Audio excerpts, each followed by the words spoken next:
Tere! Täna räägiks natukene, et hilissügis hakkab kätte jõudma ja ritvasid võiks hooldada, et nad teil aastakümneid ja kestaks. Sellepärast minul on välja kujunenud traditsioon iga sügis teha oma ritvadele üks korralik hooldus. Tahaks nüüd näidata neid nippe, mida mina kasutan, et ridvat teeniks teid pikalt. Et esmalt võtaks käsile lihtkäsiõnge. Lihtkäsiõnge on vast kõige lihtsam hooldada. Et eemaldame tagant selle korgi. Võtame ridva lihtsalt jatkudeks. Et siia on jäänud varasemalt kõik tolm ja liivaterad, ja mis kahjustavad neid, eriti just neid liitekohtasid, ja teadupärast need süsinikridvad ei ole just kõige odavamad, siis on mõistlik neid ikka aeg-ajalt hooldada. Vahest ka, kui on väga ekstreemsed olud, siis ma olen neid ka suve keskel vahepeal puhastanud. Nii, nüüd on ta meil juppideks lahti võetud.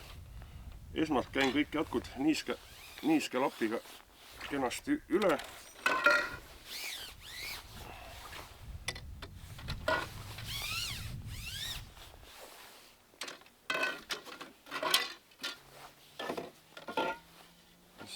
Kõige suurem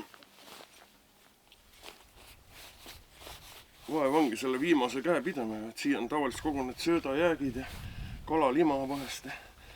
See tuleks niiske lapiga korralikult ära teha, sest mul on juhuseid olnud, kui kork käepidamites vanad söödajäägid on jäänud ja paar korda on hiired kallal käinud, et ei ole nagu kõige meeldivam avastada kevadel seda. Et järgmine etapp, et saaks ka need jätkud sees nüüd puhtaks, mina kasutan selleks kompressorit, et lasen kõik ridva jätkud sees ükshaaval.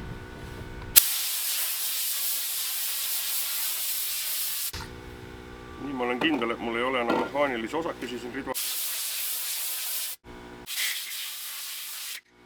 Nii, kui see protseduur on tehtud, siis võtan kuiva lapiga, käin kergelt üle. No, eks ta vähe tüütu on, kui need ritvasid on ka mitmeid, siis see võtab ikka omajagu aega.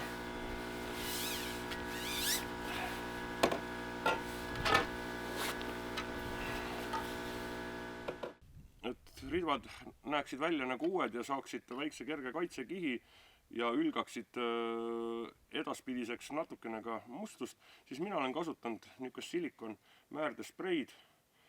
Seda on nüüd saada kõikvõimalikes poodides.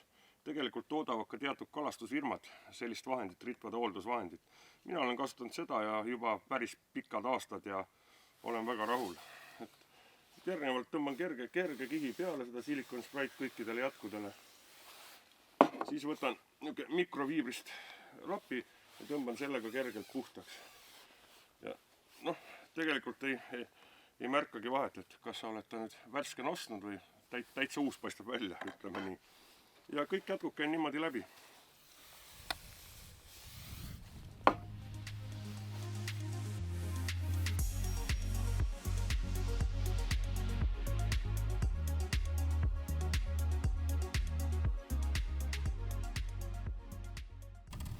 Seejärel tuleb tegelikult rõhku pöörata ka tagant korgile, sest siin alati on, sees on väiksed augud.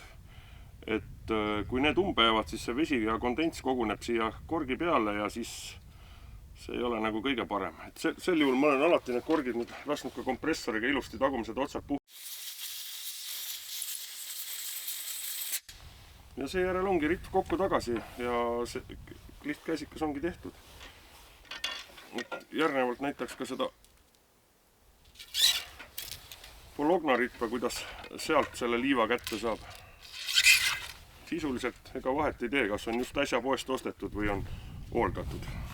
Alati soovitaks kasutada ka neid ridvakotte, kaitsta ritvasid liigse tolmu eest.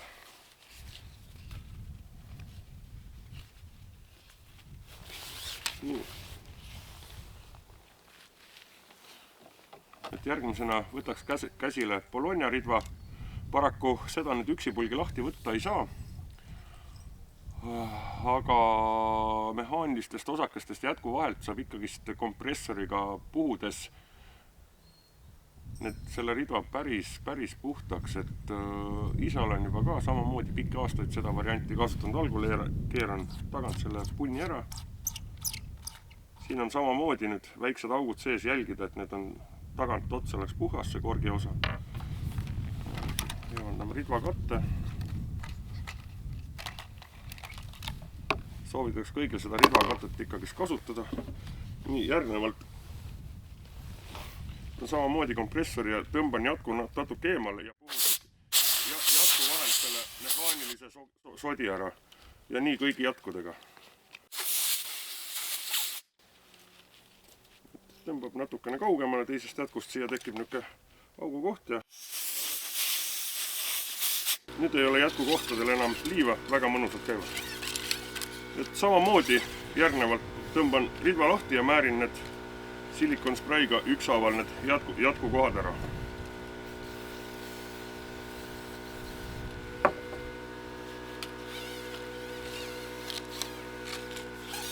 Nii. Nüüd on jätkukohad puhtad. Kõige hullem on nüüd see rulli kingituskohas. Siia tahes-tahtnud teab vahedesse vigast sööda jätnud asju, siis ma kasutan niukest kõvemate harjaste karja. Tõmban rullikohad ja niisugused vahekohad ilusti puhtaks ära. Kuiva lapiga üle. Ja samamoodi tagumise otsale silikooni ja kork samamoodi puhtaks.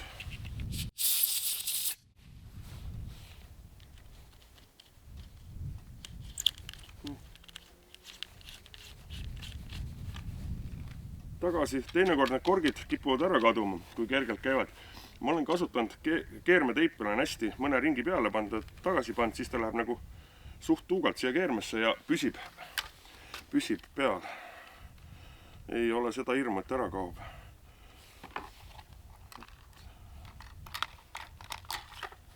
Ridva katte peal. Nii.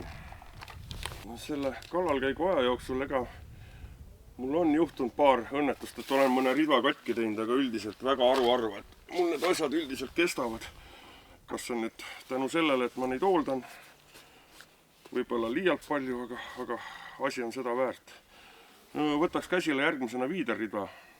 Viiderridval on vast kõige hullemat vatti saab see käepidem osa, kus on alati tökat ja mis on hiirtele ja rottidele hästi ahvatlev, et see osa tuleks kindlasti algul niiskeks teha, seejärel natukene oodata, et ta ilusti lahti leotaks. Eriti oluline on just see käepideme osa siin. Seejärel samamoodi kõva harjaga käia kõik keerme ja rulli liite ja rõnga ja kohad üle, et see suurem sodi kätte saada siit.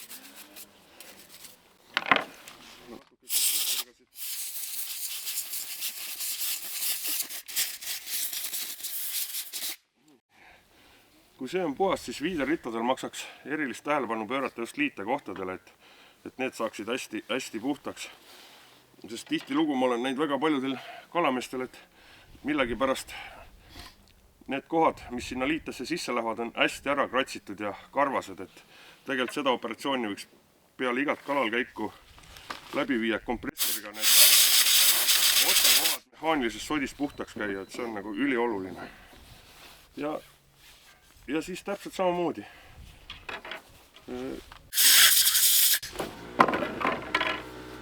Niiske lapiga üle, kuiva lapiga kuivaks ja silikon määre peale ja